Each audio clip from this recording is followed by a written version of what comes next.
Hello and welcome to Fantastically Terrible Podcast, Episode 28.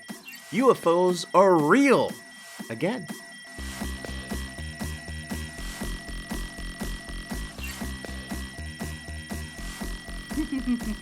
People have been reporting inexplicable things flying in the sky for thousands of years.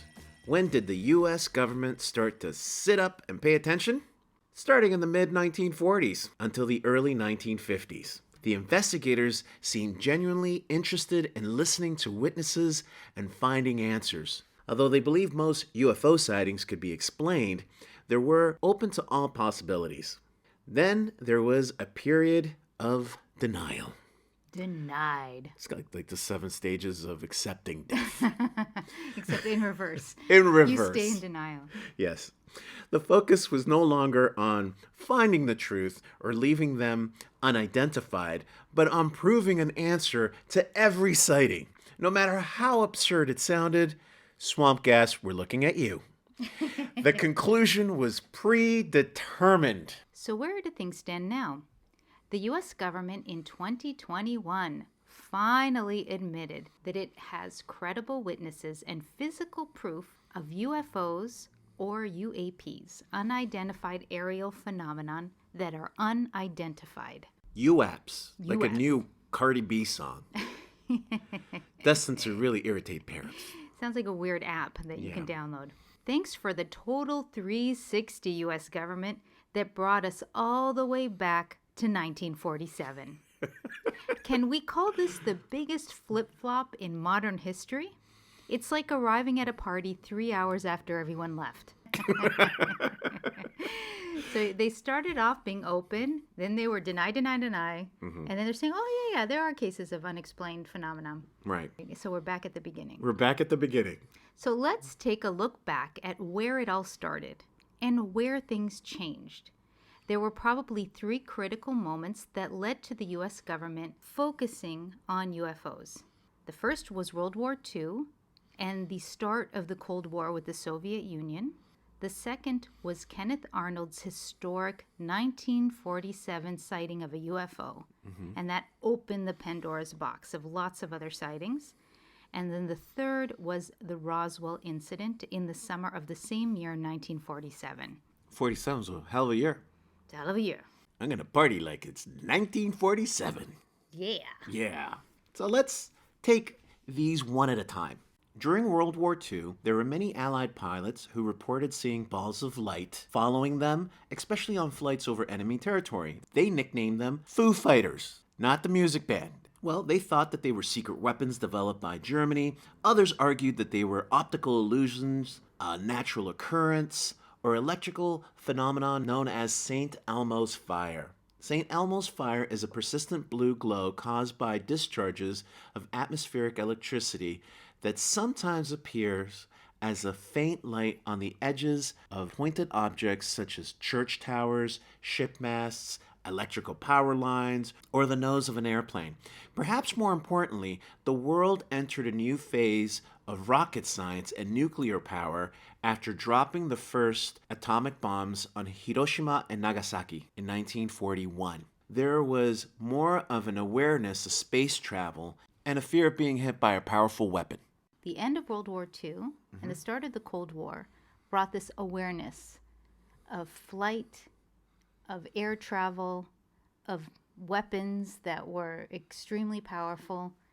And so it made the military more aware of these things. And they started to care. Are these threats or are they not threats? Right. Then entered Kenneth Arnold. His sighting is considered the beginning of the modern UFO sightings and the mystery that has followed ever since. So let's dig into his story. Let's. On June 24th, 1947, Kenneth Arnold, a private pilot, was searching for a downed plane.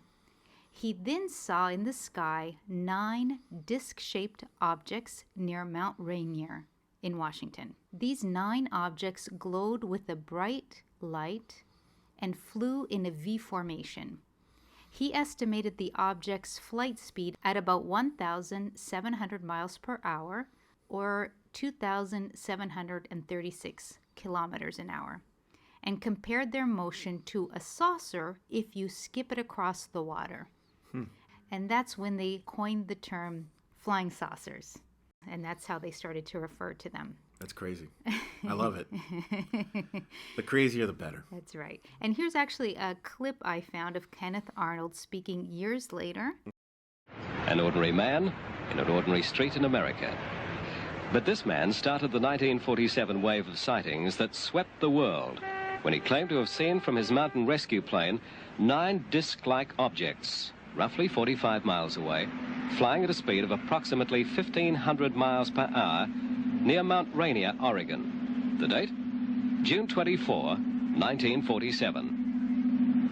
Later, when asked by a reporter to describe how they flew, Arnold said their motion was like saucers skipping over water.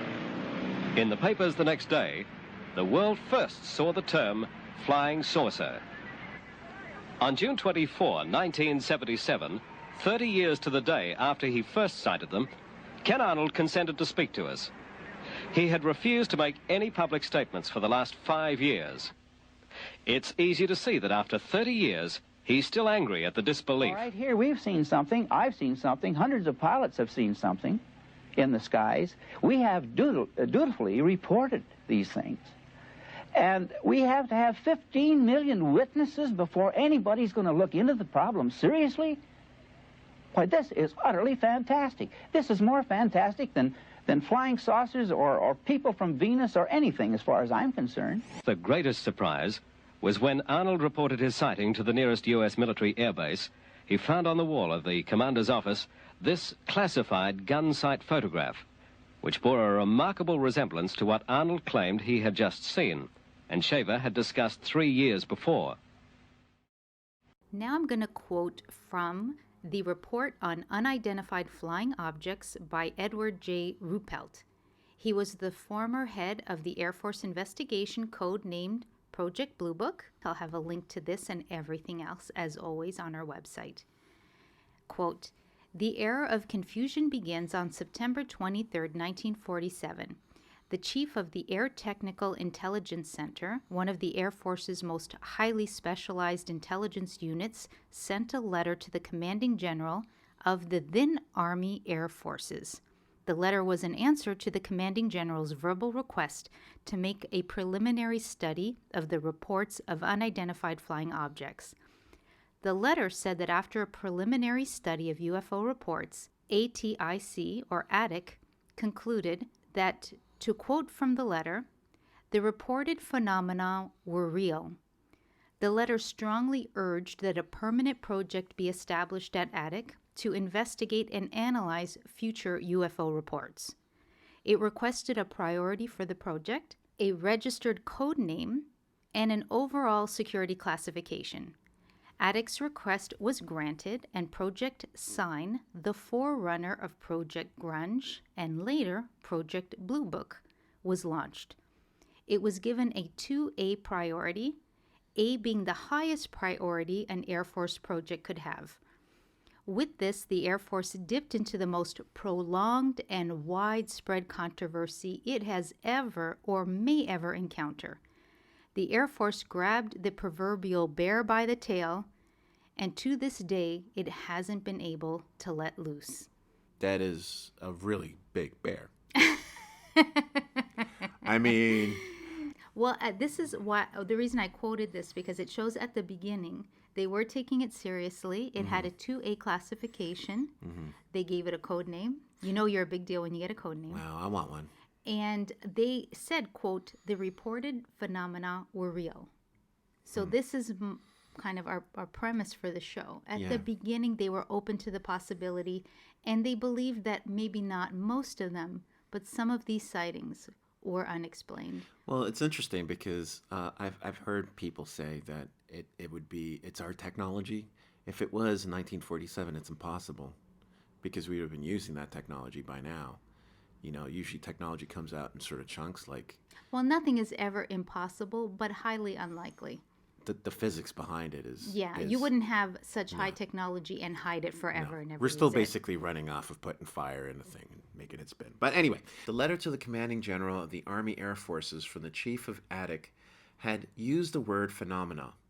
But on September 23, 1947, when the letter was written, Attic's intelligence specialists were confident that within a few months or a year, they would have the answer to the question, what are UFOs? No problem. We'll have the answer to that. That's really aiming high. Aim high, it's the Air Force. That's right.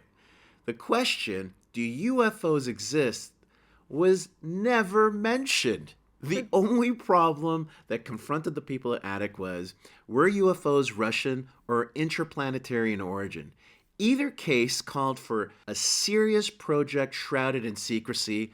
Only top people at were assigned to ProjectSign. Although a formal project for UFO investigation wasn't set up until September 1947, the Air Force had been extremely interested in UFO reports ever since June 24, 1947, the day Kenneth Arnold made the original UFO report. That's why I liked that quote from the report on unidentified flying objects. The question was not, do they exist? Are they out there? Are they real? It was, what are they? Right. Very, very interesting at the beginning, the different point of view, the perspective that they had. So let's go to our next incident. Our number 3 in the top 3 reasons why the U.S. government decided to start investigating UFOs is the Roswell Incident. The Roswell Incident that put Hollywood in business. And a small little town. And comic books. A constant lot of comics. Revenue of income from tourists all over the world. So the Roswell Incident. Something crashed about 75 miles outside of Roswell in 1947. That is not in question. On July 8, 1947, the Roswell Daily Record had a headline that read, RAAF captures flying saucer on ranch in Roswell region. And if you're watching on YouTube, you can see the clip, and if not, I'll have a link to it on our website. The Roswell Army Airfield issued a press release stating that they had recovered a flying disc. Quote, unquote. Flying disc. Wow. From a ranch near Roswell. But they quickly retracted the statement and said there was no flying disc. Ba-da-ba-doo. Backwards in time. Rewind. They keep doing this. Yeah. Their assertion was that a weather balloon had crashed and they recovered the debris. Since that day, people have not stopped debating what actually crashed on the Foster Ranch. William Mack Brazel was the ranch foreman. He was the first one to notice the debris. So it's around July 6th, Brazel drove his truck to Roswell. He reports the discovery to Sheriff George Wilcox, who then called RAAF intelligence officer Major JesseMarcel, who assembled a detail to visit the Foster Ranch. Around 4 o'clock in the afternoon, Brazel left Roswell, followed by Marcel, Lieutenant Sheridan Cavett, and Master Sergeant Bill Rickett. The following morning, presumably July 7th, the Army Air Force detail inspected the debris on the Foster Ranch and transported some or all of it back to Roswell. So it's in the newspaper. There's photographs of them looking at the debris. The fact that it crashed, something crashed, is not in question. Right. On July 8th, there was an article in the Sacramento Bee titled, Army Revealed It Has Flying Disc Found on Ranch in New Mexico, which detailed the RAF statements. So let's see what the statements were. In the article, and I'll quote this, you can see it for yourself or visit our website for a link. The many rumors regarding the flying disc became a reality yesterday when the intelligence office of the 509th Bomb Group of the 8th Air Force, Roswell Army Airfield, was fortunate enough to gain possession of a disc through the cooperation of one of the local ranchers and the sheriff's office of Chaves County. The flying object landed on a ranch near Roswell sometime last week. Not having phone facilities, the rancher stored the disc until such time as he was able to contact the sheriff's office, who in turn notified Major Jesse A. Marcel of the 509th Bomb Group Intelligence Office. Action was immediately taken, and the disc was picked up at the rancher's home. It was inspected at the Roswell Army Airfield and subsequently loaned by Major Marcel to higher headquarters. What do you think of that? It kind of makes me Woohoo! think about everything else they've said since then. Like, and anybody who thinks... But this is the beginning. This is So the beginning. you have to remove your skeptical future self. Not my skeptical. It's kind of like my coach side. It's like I want to say to them, guys... You don't know how messed up this is going to get. Please just stick to the one narrative.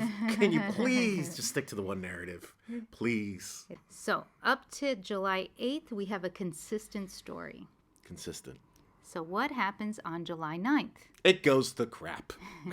A press conference was held featuring the now famous or infamous debris. There was foil, rubber, and wood, all said to be from the crashed object. The press reported that General Ramey said the debris was from a weather balloon, which was recovered by the RAF personnel. Historian Robert Goldberg later wrote that the intended effect was achieved. Quote, the story died the next day. Just like that. Boom. They provided an explanation. People debated it ever since, but at the time accepted it. Okay, even though it contradicted the previous 2 days' articles. There you go. That was their official explanation. I would like to imagine the conversation the one guy had with his superior after this press release came out with, hey, we got a flying disc, with his superior, and his superior must have been like, what are you doing? We have no flying disc, but we were no disc. I can't imagine it that way. Right. There was no flying disc. You You're imagined killing it me. all. You imagined it. Go back. It's like Hypnosis. that painting, There Is No Cigar. This is not a cigar.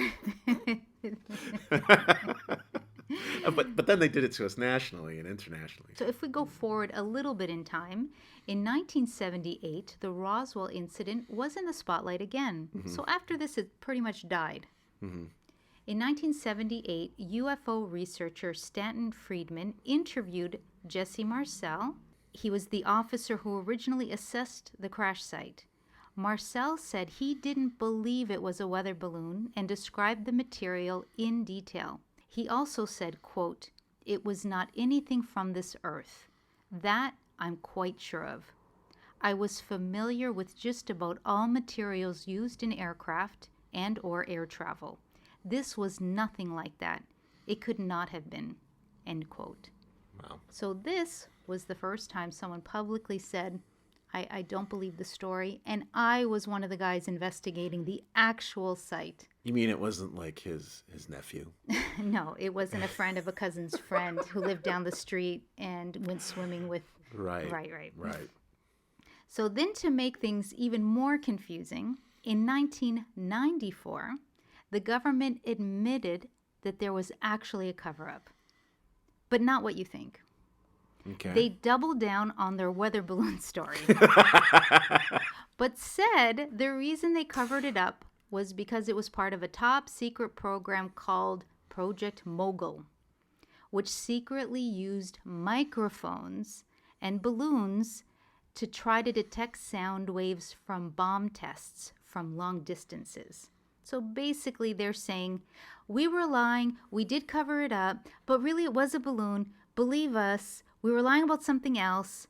Don't worry. Nothing here to see. Please move along. Okay. There's a Trust problem us. with that story? You think? From just the logistics perspective. Okay.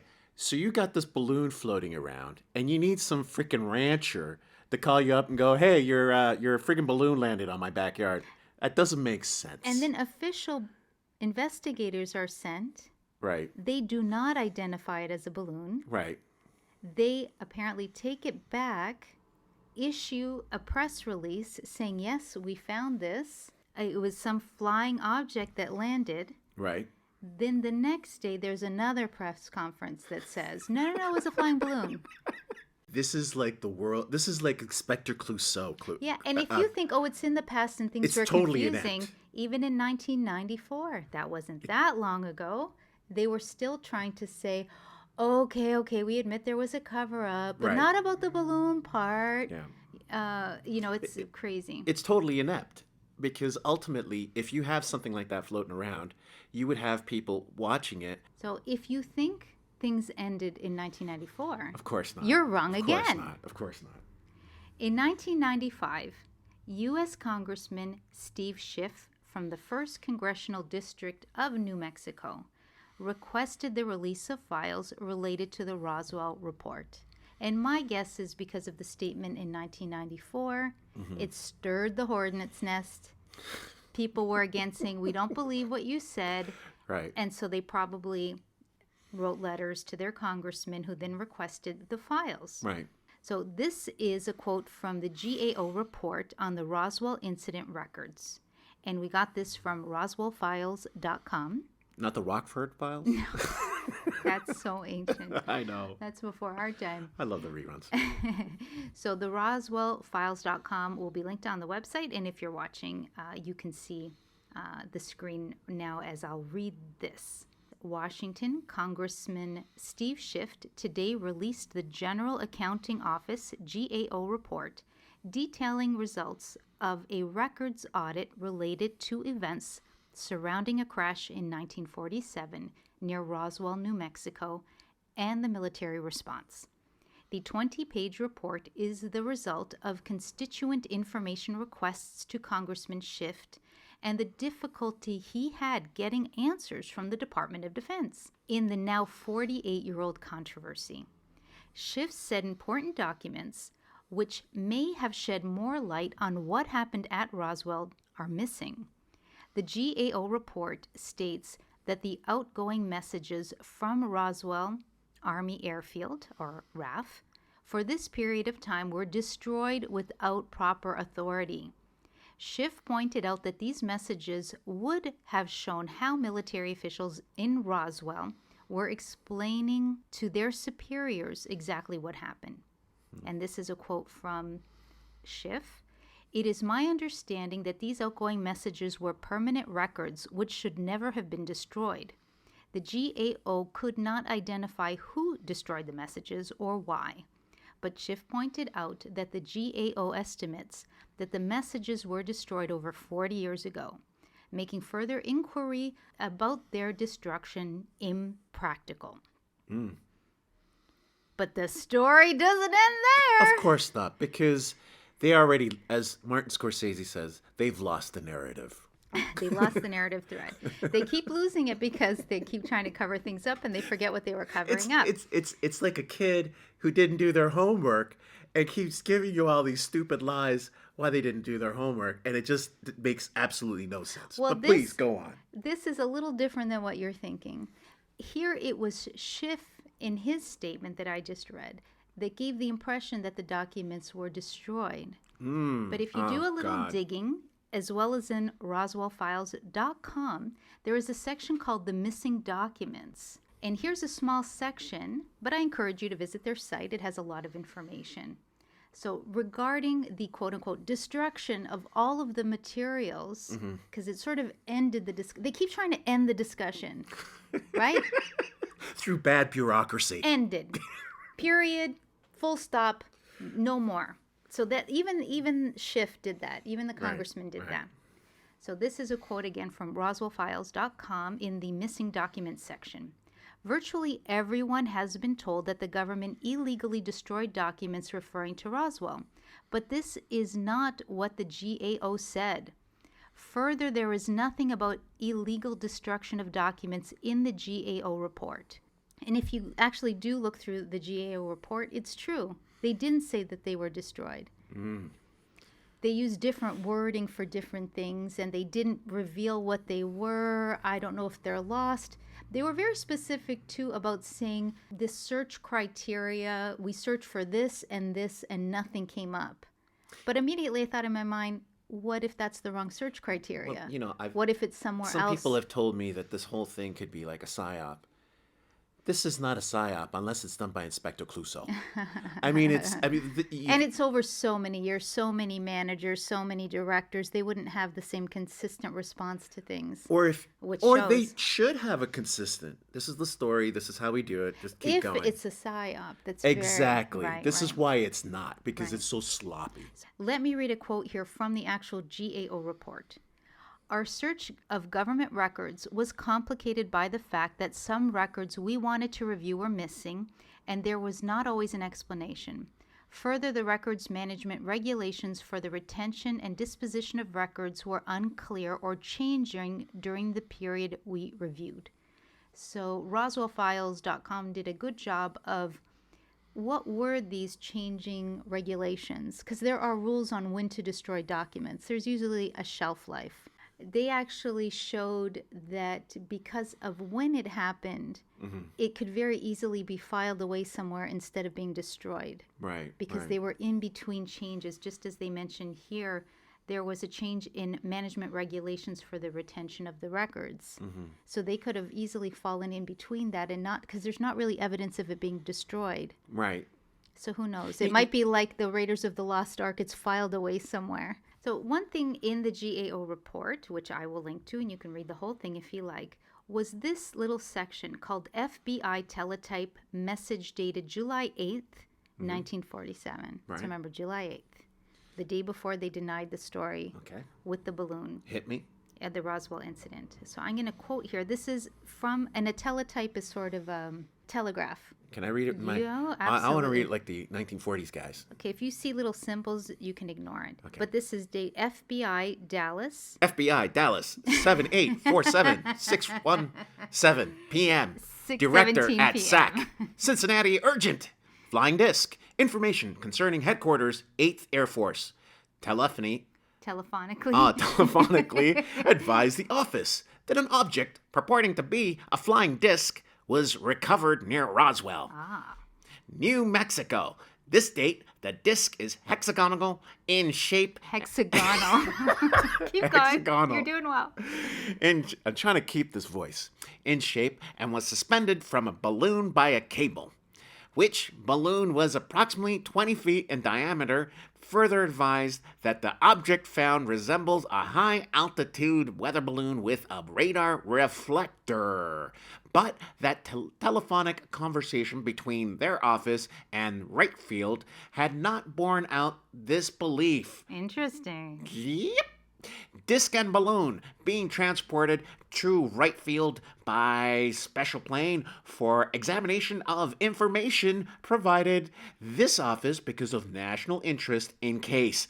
And in fact, that National Broadcasting Company, Associated Press, AP, and others attempting to break story of location of disc today advised would request Wright Field to advise Cincinnati office results of examination.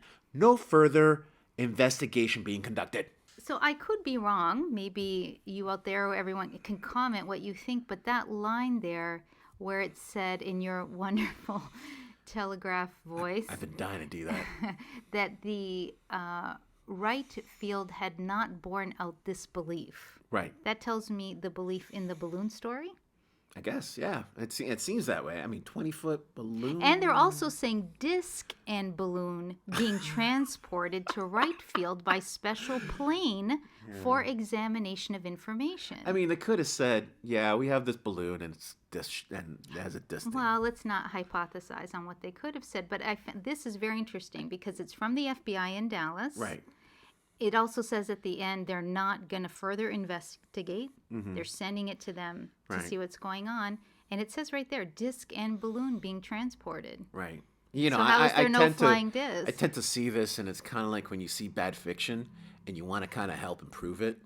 That's kind of how I see it. So It's just interesting. So there wasn't a lot because the records were not found. This was one of the few things that they still had. right. That's why I thought it was interesting. And what it said in it was interesting, too. It didn't say definitively it was a balloon. Yeah, But they- that is they the weren't story that they sure. went with. That's right. So it was still up in the air, even in their. The balloon was up in the air. I'm sorry, I had to say that. So remember, this was all still 1947. This is why there was so much interest in UFOs. Yeah. This is why the government decided, okay, we need an actual group of people to investigate these things. Right. And that's when the first was ProjectSign. Mm-hmm. And ProjectSign was an official U.S. government unit tasked with investigating unidentified flying objects. They were part of the United States Air Force and active from 1947 to 1949. ProjectSign was created to deal with, as we just outlined, a wave of UFO sightings that started with Kenneth Arnold. So he was officially the first, but after him, it opened the floodgates. Mm-hmm. Arnold's UFO witness report was followed by a flood of additional sightings, including reports from military pilots, private pilots, and air traffic controllers from all over the United States, besides just regular witnesses looking up. Mm-hmm. In 1948, Air Force General Nathan Twining, head of the Air Technical Service Command, pardon my pronunciation of these names, established ProjectSign to investigate, collect, and evaluate the sightings to determine if they were real, and if so, if they posed a threat to national security. Okay, so this is the original belief. Let's actually investigate these things to find out what they are. That sounds reasonable to me. Yeah, at the beginning, there were many ideas, including what they thought maybe they were sophisticated Soviet aircraft or even perhaps extraterrestrial spacecraft. They seemed to be more open-minded than later reincarnations of this group. So if we go back to Kenneth Arnold, the original sighting, they did determine that he was a credible witness. Right. However, that he didn't really see a flying saucer, or flying ships. They thought, I don't quite understand this, but their Is that determination. like Obi-Wan Kenobi? These are not the droids you're looking for. This is not the disc you're looking for. So on the one side, they said he was a credible witness, but then they literally said they thought he saw a mirage. So by the time ProjectSign concluded, they did have one big report, and it was called the Estimate of the Situation. Did they get any answers? Well, in an interesting way. U.S. Air Force Captain Edward J. Ruppelt, who's an important person, he would later be the director of ProjectGrudge and ProjectBlueBook. He wrote that ProjectSign's initial intelligence estimate, also known as the Estimate of the Situation, concluded that flying saucers were real craft. They were not made either by the Soviet Union or the United States, and were likely extraterrestrial in origin. This was subsequently rejected by the United States Air Force Chief of Staff, citing a lack of physical proof. The general was Hoyt Vandenberg, and he subsequently dismantled ProjectSign. Only to bring back ProjectGrudge. It was announced that Grudge would take over where Sign had left off, still investigating UFO reports, but as Air Force Captain Edward J. Ruppelt wrote, in doing this, standard intelligence procedures would be used. This normally means an unbiased evaluation of intelligence data, but it doesn't take a great deal of study of the old UFO files to see that standard intelligence procedures were not being followed by ProjectGrudge. Everything was being evaluated on the premise that UFOs couldn't exist. No matter what you see or hear, don't believe it, unquote. Yeah, so as I mentioned, Edward Ruppelt was the director of ProjectGrudge. I love the name. And even he said this later. I love the name, Grudge. Yeah. Like, I have a grudge against the first study, and we're going to just knock that down. That's right. ProjectGrudge only issued one formal report in August 1949. It was over 600 pages long and concluded, quote, there is no evidence that objects reported upon the result of an advanced scientific foreign development and, therefore, they constitute no direct threat to the national security. In view of this, it is recommended that the investigation and study of reports of unidentified flying objects be reduced in scope. Headquarters AMC Air Material Command will continue to investigate reports in which realistic technical applications are clearly indicated. So unquote. This is when the budget is cut. Yeah. They don't want to hear any more about it. and just shut up. Stop your whining. We don't want to hear no more about no aliens and no UFOs, and just cut it, man. We ain't got no more money, so just zip it. Zip it. The report contained 273 UFO sightings, and a whopping 23% were listed as unidentified. 23%. Can I repeat that? 23% of these sightings. That's right. So in the end, Grudge would fare no better than ProjectSign and close down after about 8 months. And even though they were saying there's nothing here, go along your business, as you said, 23% of their cases were unidentified. They could not, with all of their brilliance, give us any more fake stories. They just ran out. It's a slice of pizza. I just wish. It's a fly on your glasses. You got some schmutz. But never. The hell I know what it is. Yeah, exactly. And even as they're saying, we have 273 that are unidentified, while they're trying to say none of them are unidentified. It's really ridiculous. This is what I mean. I wonder why there's so many conspiracy theories regarding UFOs. Yeah, the conspiracy theory is, are we either run by geniuses or idiots? Because, I mean, who doesn't sit there and go, okay, guys, well, this is the narrative that's been put out there as a public relations. We have to kind of synthesize this, even if we want to say this, and be consistent. See, but that's where they failed. It's like Wile E. Coyote. Yeah, they thought ProjectSign was too open. Right. Grudge was supposed to close it. They didn't. Right. And then they came next with ProjectBlueBook. Oh, man. Okay. Which, again, same director as ProjectGrudge. The Air Force's UFO-related inquiries took place against a backdrop of frenzied popular interest in the strange flying objects, which reached its peak soon after ProjectBlueBook began in 1951. Armed by the striking number of UFO sightings reported in 1952, the administration of President Harry Truman feared an outbreak of hysteria. People can't handle this.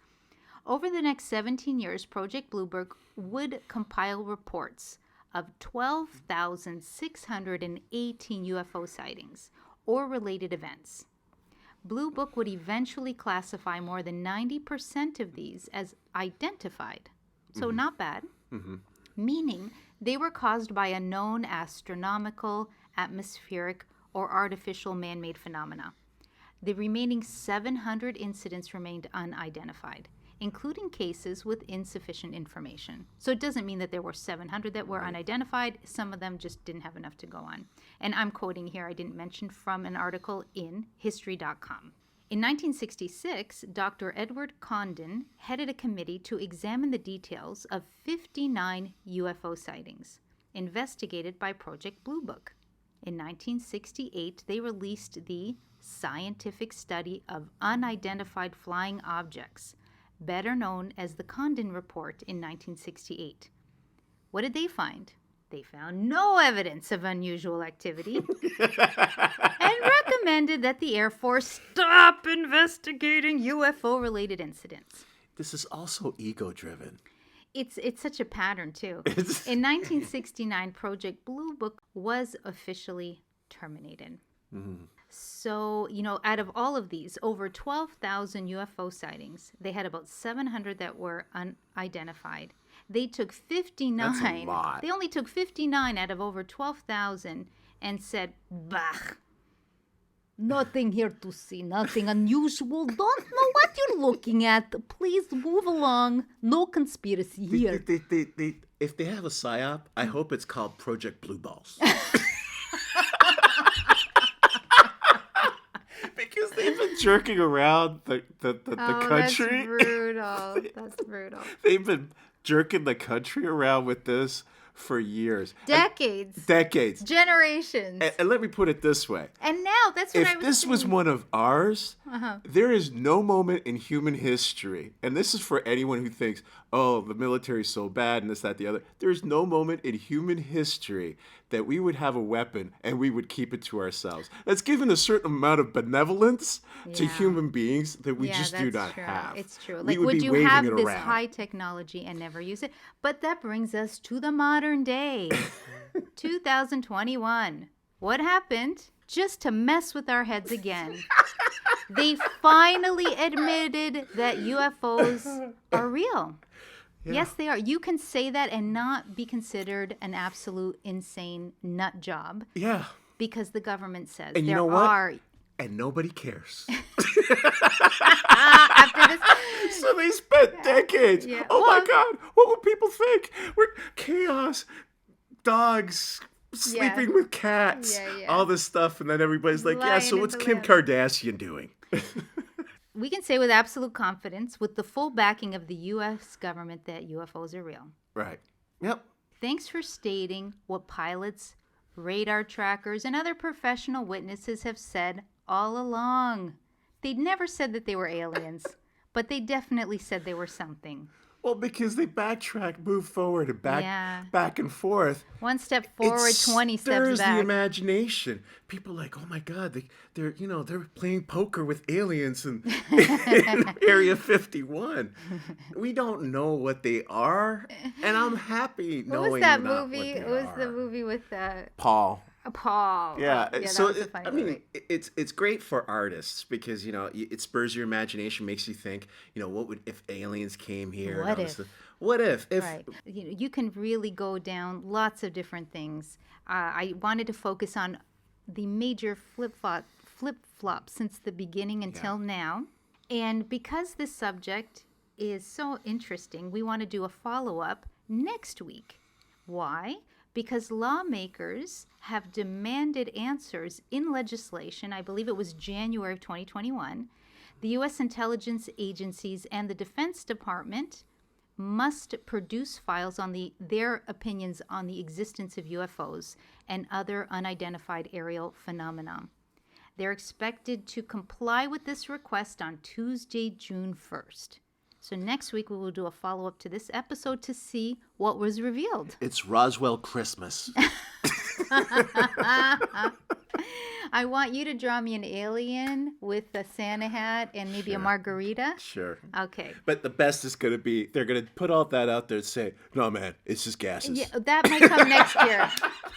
If we follow the historical pattern, in 1 or 2 years from now, they'll say, no, It's like it was a balloon. It's like all this history is like watching Wile E. Coyote trying to catch the Roadrunner. I guess I'll and mention denying it. That's right. So since they're expected to, I mean, you never know between now and then, Mm-hmm. but they're expected to announce their report on June 1st. Mm-hmm. But depending on how much information there is, our show might be a little late. Yeah. So every Friday we post our podcast, but if there's a lot of information to look at, we might post it on Saturday or Sunday. Right. Oh, so we might be a couple days late. We'll see what happens. If you enjoyed this episode and want to hear more about UFOs from us, please let us know in the comments. Mm-hmm. You can write anything because I'd be fascinated by what anyone has to say on this subject. UFOs are my guilty pleasure. They are. I They can vouch really for are you. my guilty pleasure because I love the fact that we want to know something that we probably will never know. Yeah. And for me, it's hilarious watching this go crazy. Yeah, because there are tangible, real things, and then there's the crazy. I mean, when you see the reports and the videos and how they move, it's nothing like we know. Right, so right. for us, it's almost like, oh yeah, that's right. We're still running on burning something in an engine, and so Yeah, it makes you feel primitive. The scientific questions are very interesting about movement of Right. space-time, is there something more than Newton's laws of physical motion? Right. That's what we follow, but these objects do not seem to follow it's those. just like, hey, we got it all together. Hey, guess what? No, you don't. So if you've enjoyed this episode and want us to cover more on UFOs, please let us know in the comments. We're really curious to hear what you think. This is one of my favorite episodes because I really had a blast.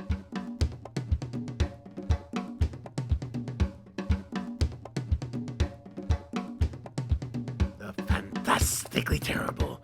Character or creature this week are the Nommo. The Nommo are ancestral spirits venerated by the Dogon people of Mali. The Dogon believe that the Nommo were the first living creatures created by the sky god Amma and the earth god. Shortly after their creation, Nommo multiplied into 4 pairs of twins. One of the twins rebelled against the universal order created by Amma. To restore order to his creation, Amma sacrificed another of the Nommo children, whose body was dismembered and scattered throughout the universe. This dispersal of body parts is seen by the Dogon as a source for the proliferation of Beano shrines throughout the Dogon's traditional territory. Wherever a body part fell, a shrine was erected.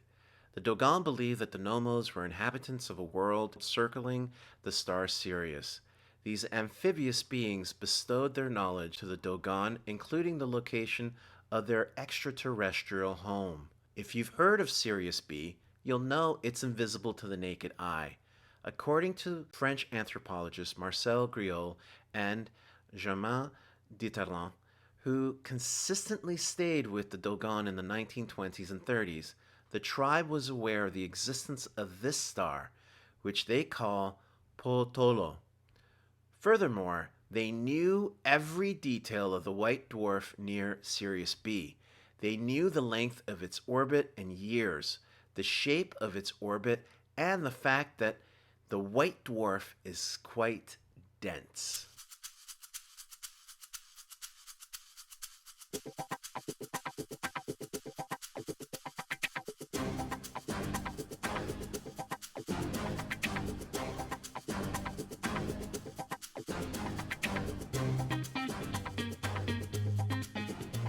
That's it for today. 7Robots, Fantastically Terrible. Podcast is by Miguel Guerra and Susie Diaz, and written by Susie. We want to thank everyone for listening. If you enjoy our show, please give us a like and subscribe if you haven't yet. That's how we can see if anyone's actually listening. And it really helps us out with our statistics on iTunes, SoundCloud, and YouTube. If you go that extra mile and leave a comment, we'll be able to see your name and personally thank you live on the show. For more information on this episode, including links to everything we reference and video clips, please visit our website at www.7robots.com/podcast. Remember to check out Ghost Metal, our free comic on Webtoon and now on Tapas. Read each week as we serve you bite-sized sci-fi and horror stories on a macabre menu of detestable delights. A new episode is up every Friday for your abhorrent amusement. Thanks for listening, and we'll see you next time.